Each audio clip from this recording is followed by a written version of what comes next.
Pour comprendre Jaurès, il faut comprendre son époque. Aujourd'hui, en 2014, on vit officiellement en République. On l'a presque oublié, puisque ça fait 144 ans que c'est le cas. À part bien sûr cet accident de parcours où la France s'est mise au régime de Vichy. Mais avant 1870, c'était la confusion. Monarchie, révolution, Première République pendant 7 ans, Empire, monarchie, Empire, monarchie, monarchie constitutionnelle, Deuxième République pendant 4 ans, et Second Empire.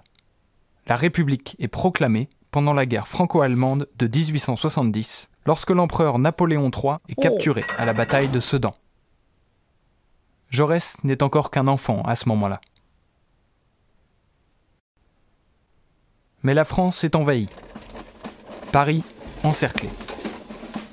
Gambetta tente d'organiser la résistance, on arme le peuple parisien pour combattre. Les possédants prennent peur. République et peuple armé, c'est un danger pour l'ordre établi. Les républicains modérés, menés par Adolphe Thiers et la bande des Jules Ferry, Jules Simon et Jules Favre, vont tout arranger. Ils sabotent délibérément l'effort de guerre et entament des négociations directes avec les Allemands en vue de la capitulation. Soutenu par l'envahisseur allemand et le Parlement à majorité monarchiste, Thiers est nommé président de la République.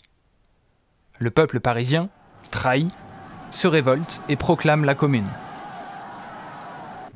Désormais installé à Versailles, Thiers va mater l'insurrection à coups de canon.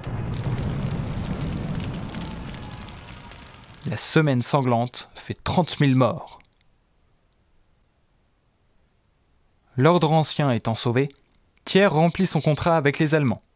Il leur cède l'Alsace et la Lorraine, et leur paye en plus 5 milliards de francs or d'indemnité, 20% du PIB. Ce n'est évidemment pas avec l'argent des riches que cette somme sera payée. Si certains députés proposent d'instaurer un impôt sur le revenu, Thiers et ses amis ont déjà tout prévu. C'est le peuple qui va payer. Le banquier Léon Say, nommé ministre des Finances pour superviser l'opération, organise un grand emprunt d'État auprès des banques privées, dont la Banque de France, on y reviendra dans un prochain épisode, et des plus fortunés. Ces derniers vont encaisser d'énormes profits et tenir ensuite l'État par les bourses. Pour cette France des propriétaires, rentiers, aristocrates, industriels et financiers, la République apparaît finalement bien commode pour conserver leur pouvoir. Pour mieux faire illusion, en 1879, l'Assemblée et le Sénat sont rapatriés de Versailles à Paris, le président est installé à l'Élysée, la Marseillaise devient notre hymne, et le 14 juillet, fête nationale. Et pour que les élites futures soient au service de cet ordre en place, un groupe de banquiers, dont Léon Say, va créer Sciences Po Paris avec leur homme lige Émile Boutmy. Les étudiants seront fondus dans le moule des grands penseurs du libéralisme britannique, tant en économie qu'en philosophie. Adam Smith, Ricardo, Jeremy Bentham et John Stuart Mill. Et pour s'assurer de la docilité du peuple, ces mêmes réseaux, dont Jules Simon, vont prendre en main les programmes scolaires pour que les réformes de Jules Ferry rendant l'école gratuite, laïque et obligatoire ne se limitent qu'à un simple jeu de dressage républicain. Jaurès n'est encore qu'un étudiant plongé dans ses études philosophiques. Mais il est en train de bâtir ses convictions et sa pensée qui vont faire de lui une menace pour cet ordre républicain factice. La guerre mondiale est encore loin, mais elle se prépare. L'Empire britannique est la force dominante dans le monde. La France des intérêts financiers va lui emboîter le pas, au nom du libéralisme. Jules Ferry lance une grande politique de colonisation aux frais de l'État, ouvrant de vastes territoires au pillage organisé par les compagnies privées. C'est sur ce terrain colonial que la France et l'Allemagne vont recommencer à se livrer bataille. Dans son expansion outre-mer, la France finit inévitablement par se heurter à l'Empire britannique. En 1898, les Français vont trop loin en pénétrant dans l'actuel Soudan, à Fashoda. Pour les Britanniques, c'est un casus belli.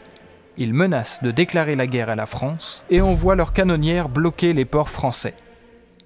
La France cède, se retire de Fashoda elle est humiliée. C'est l'occasion rêvée pour les cercles anglophiles à Paris, qui viennent de placer Théophile Delcassé au poste de ministre des Affaires étrangères, de négocier avec les maîtres du jeu colonial les positions de la France contre l'Allemagne. La France fera même officiellement allégeance à l'Empire britannique en signant la fameuse Entente cordiale de 1904, toujours à l'initiative de Delcassé. En échange, les Britanniques octroient le Maroc à la France. L'Allemagne, qui le convoitait, se sent flouée. Elle va réclamer sa part du gâteau.